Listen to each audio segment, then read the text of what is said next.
The ignored message. Admiral Krethos stood on the bridge of the Dominator's edge, watching the stars bend and twist as his fleet dropped out of hyperspace.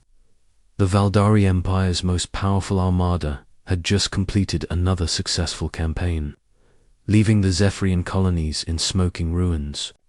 300 ships of various classes stretched across the void, their dark hulls gleaming with the markings of countless victories. The communication array crackled to life, interrupting his moment of satisfaction. Admiral called communications. Officer Velix, her scaled fingers dancing across the control panel. We're receiving a transmission on an encrypted frequency. It's strange, sir. Krethos turned his six-eyed gaze toward the communication station. Strange how? The encryption is unlike anything in our databases. It's not from any known government or military organization. The source claims to be something called the Whisper Network. The Admiral's mandibles clicked in annoyance. Whisper Network. Sounds like resistance, propaganda. What do they want? Velix hesitated before responding. They're warning us, sir. Specifically warning us not to approach the third planet in the Sol system. They claim it's protected. A chorus of laughter rippled through the bridge crew. Protected. The intelligence reports on Earth were clear. The planet housed a primitive species that had barely achieved space flight. Their most advanced weapons were crude nuclear devices, and they had no interstellar travel capability. The humans were isolated, divided into competing nations, and completely unaware of the galactic community surrounding them. Put it through, Krethos commanded, settling into his command chair.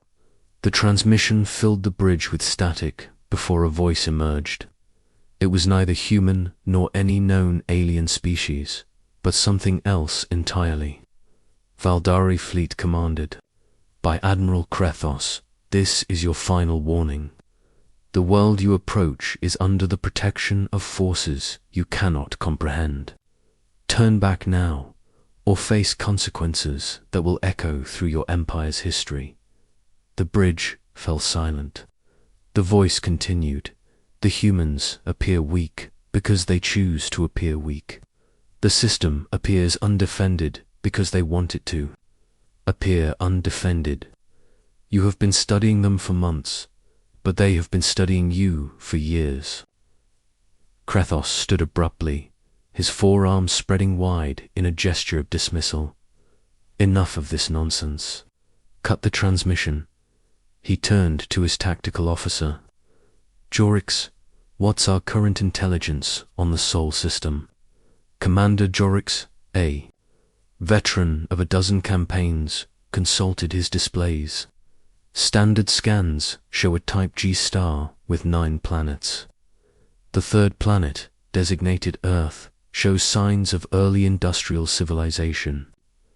Population approximately 8 billion, scattered across 7 continents. No orbital defenses detected. No evidence of faster-than-light capability. Their most advanced spacecraft are chemical propulsion vessels that barely reach their own moon. Weapons assessment. Primitive nuclear weapons, conventional explosives, and basic projectile weapons. Nothing that could threaten even our scout ships, let alone the main fleet. Krethos nodded, his confidence restored. The Valdari Empire had conquered 47 star systems in the past decade. Each victory had followed the same pattern: overwhelming force, swift subjugation, and the integration of useful resources into the Empire's growing domain. Earth would be no different. Plot a course for the Sol system, he ordered. Full fleet advance. We'll show these humans what happens when a primitive species catches the attention of the Valdari Empire. As the massive fleet engaged their hyperdrive systems, the mysterious transmission came through one final time. You were warned, Admiral. Remember that when the silence falls, the The journey to the Sol system took 3 days at maximum hyperspace velocity. During that time, Krithos reviewed the intelligence reports again and again. Earth's governments seemed to be in constant conflict with each other. Their military forces were scattered and uncoordinated. Their technology was centuries behind. Even the most primitive species the Empire had encountered. The fleet dropped out of hyperspace at the edge of the Sol system, their sensors immediately beginning detailed scans of the inner planets. Everything appeared exactly as the intelligence reports had indicated. Mars showed signs of basic robotic exploration. Venus was a lifeless greenhouse world. Earth itself was a blue-green marble surrounded by a few small space stations and communication. Satellites. No hostile activity detected, reported Sensor Chief Grex. The orbital installations appear to be civilian in nature. Communication arrays, weather monitoring stations, and basic research facilities. Any sign of military response to our arrival? None, sir. In fact, they don't seem to have detected us at all. Their sensor technology is too primitive to register our presence at this distance. Krithos allowed himself a moment of satisfaction. The Whisper Network's warnings had been nothing more than an elaborate bluff, probably created by one of the Empire's many enemies trying to prevent the acquisition of another resource-rich world. Begin the approach, he commanded. Standard conquest formation will establish orbital supremacy first, then demand their surrender. The fleet moved deeper into the system, passing the outer planets without incident. Jupiter's massive bulk dominated the space around it, its moons following their ancient orbits. Saturn's rings glittered in the distance.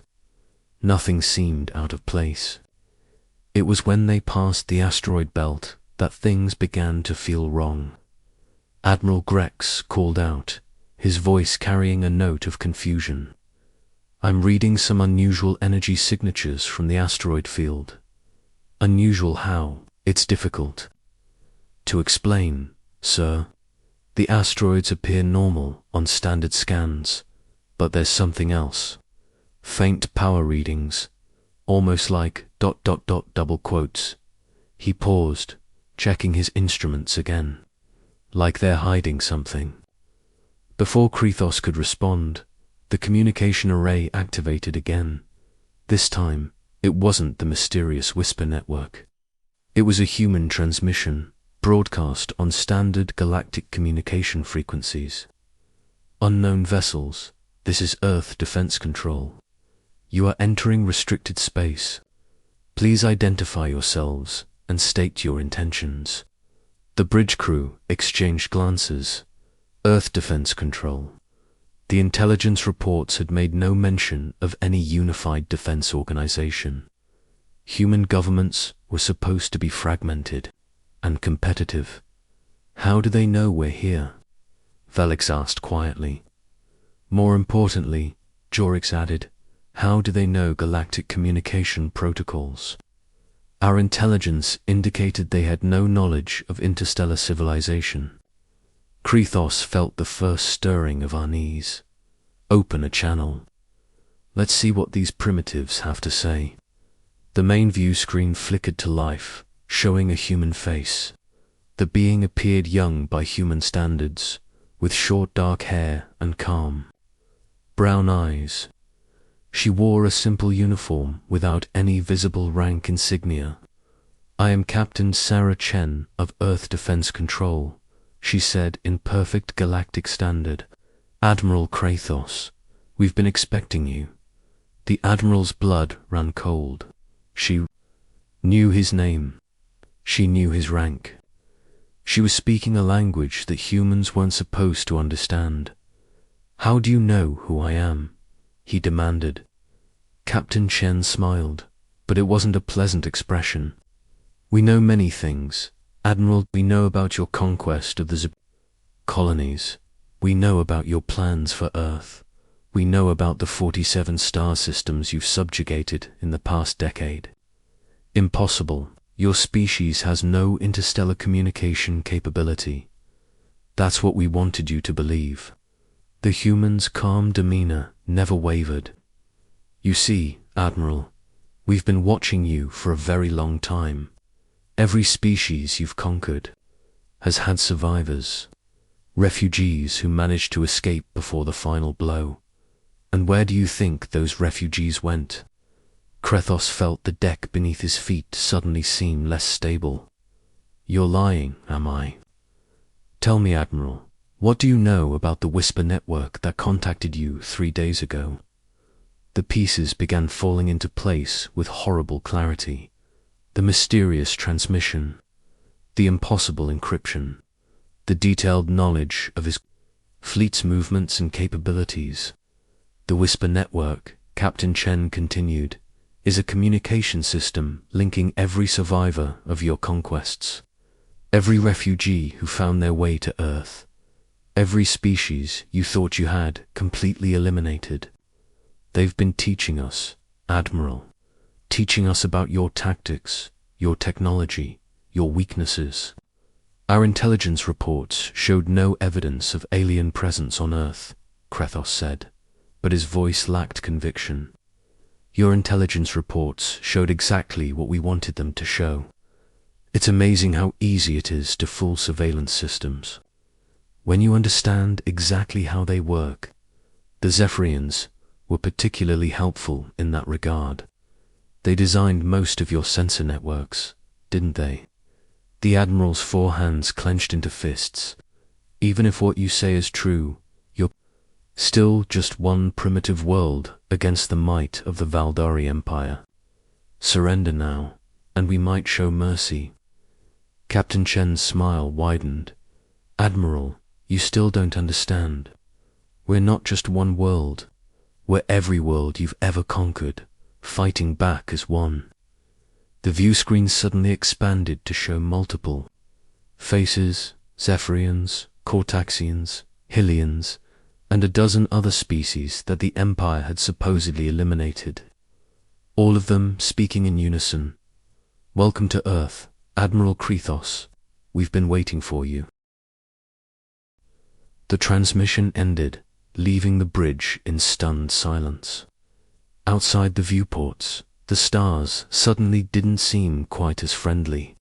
The asteroid belt, which had appeared empty moments before, now seemed to pulse with hidden energy. Admiral, Grex whispered, I'm reading massive power signatures throughout the system. Whatever they're hiding, it's big. Krethos stared at the empty view screen, finally understanding that the Whisper network's warning had been more than just propaganda. It had been a final chance to avoid a trap that had been years in the making.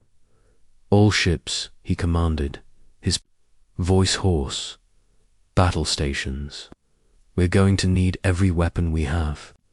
As the Valdari fleet prepared for battle, the silence of space seemed to press in around them. They had come expecting to find a defenseless world. Instead, they had found something far more dangerous, a planet that had learned to turn the Empire's own strength against itself. The trap was set. The warning had been ignored, and now the price would be paid in full. The trap revealed the first wave of Earth's response came not from the planet itself, but from the asteroid belt behind them. What had appeared to be ordinary space rocks suddenly revealed themselves as massive weapons platforms, their surfaces shedding layers of sophisticated camouflage to expose gleaming metal and energy conduits.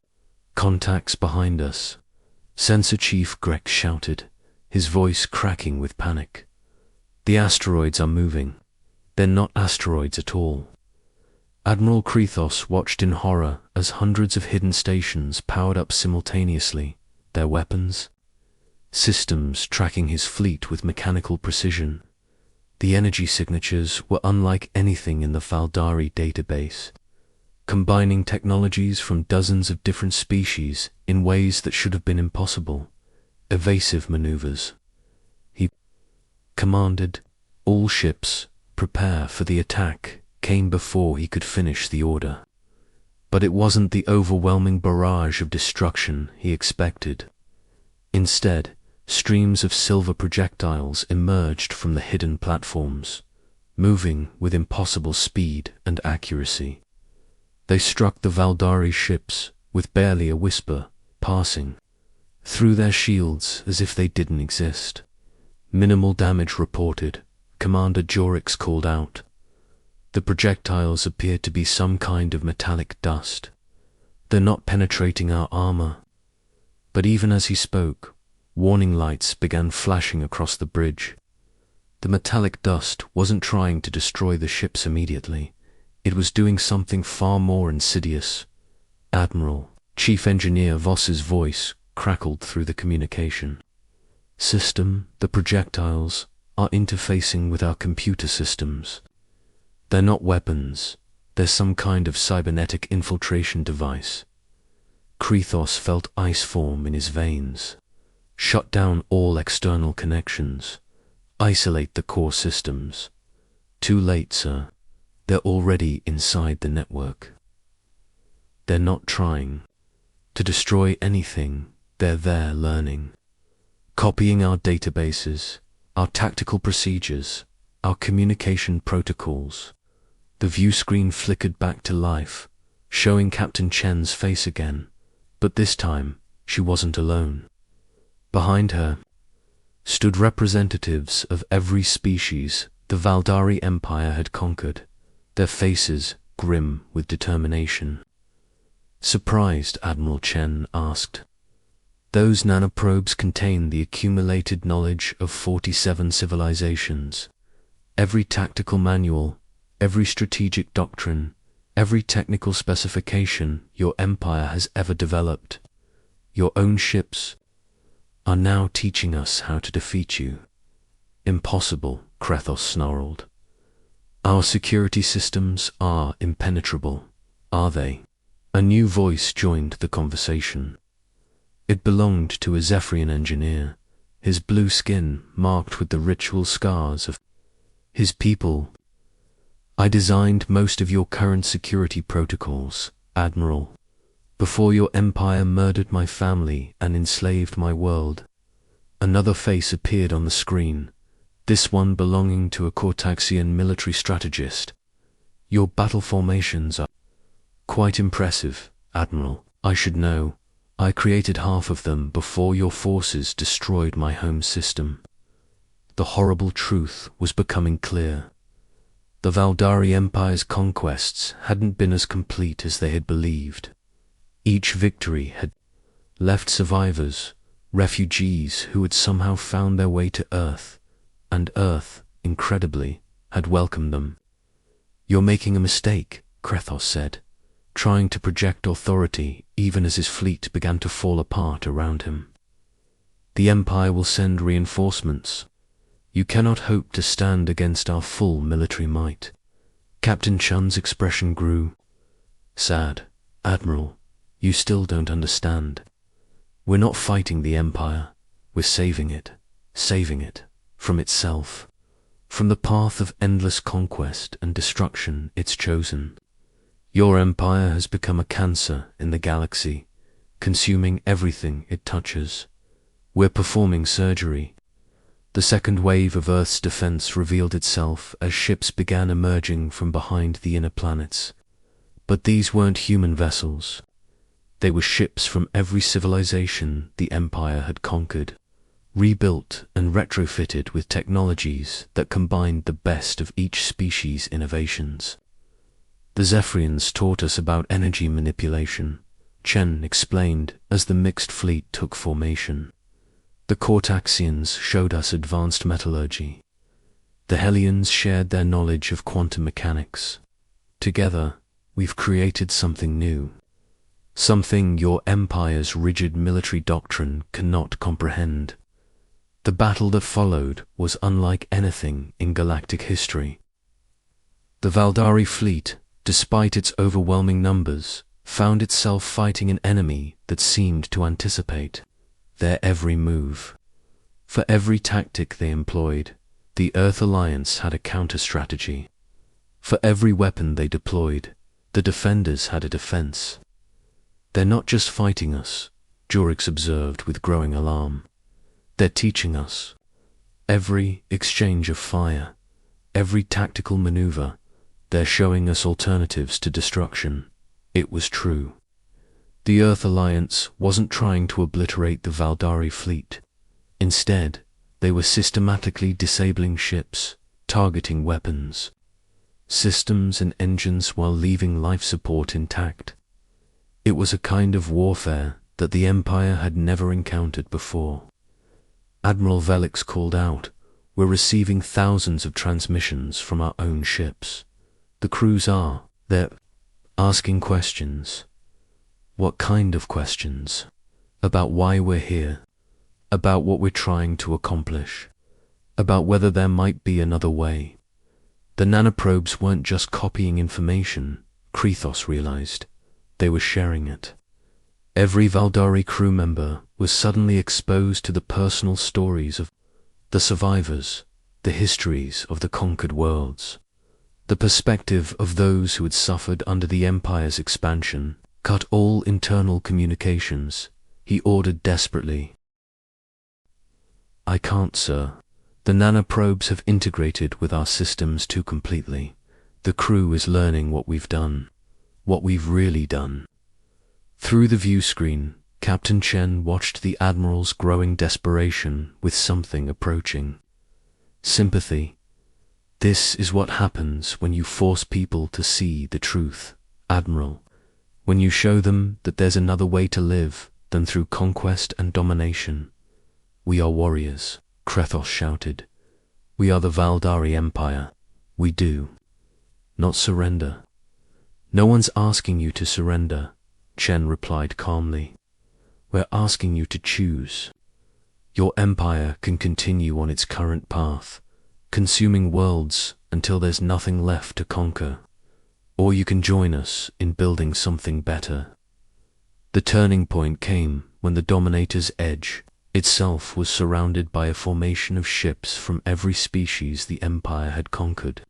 Instead of firing, they simply held position, their weapons powered down but ready. "Your move, Admiral," Chen said softly. Krithos looked around his bridge. His crew was no longer following orders with blind obedience.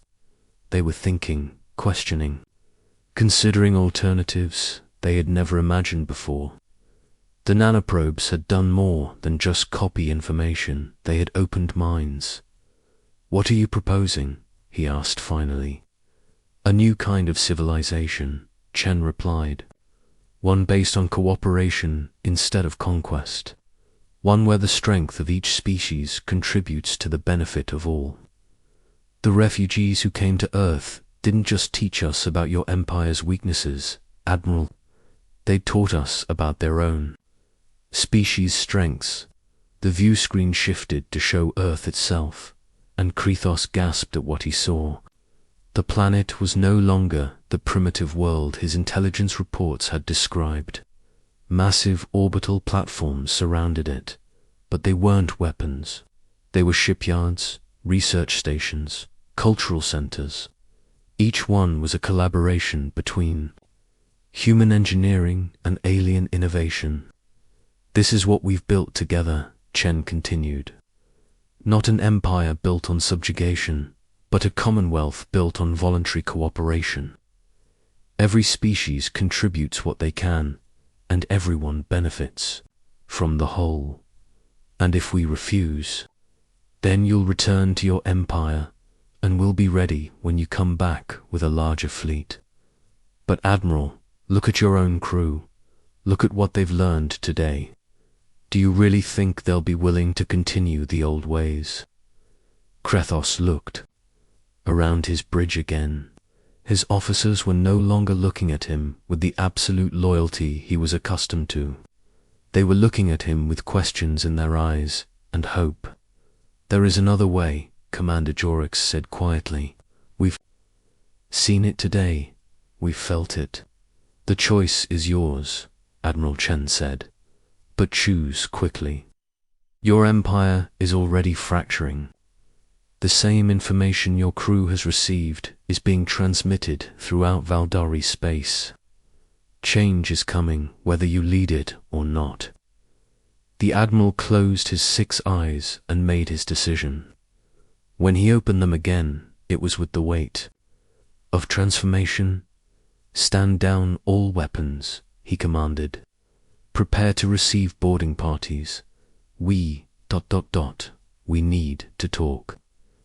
The Earth Alliance didn't celebrate their victory with conquest and subjugation.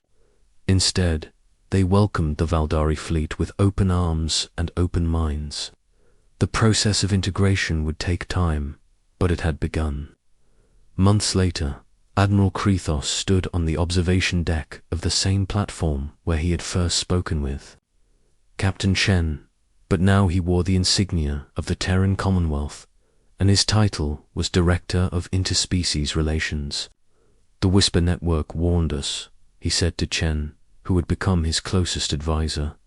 Why did you give us that chance? Chen smiled, the same smile she had worn during their first encounter, but now it held warmth instead of grim determination. Because, Admiral, everyone deserves a chance to choose a better path, even empires. Through the viewport, ships from dozens of species worked together to construct the next phase of the Commonwealth's expansion. Not through conquest, but through invitation. Not through fear, but through hope. The silence of space no longer seemed threatening. It was full of possibility. The trap had been sprung, but its purpose had never been destruction. It had been transformation, and in the end, that had made all the difference.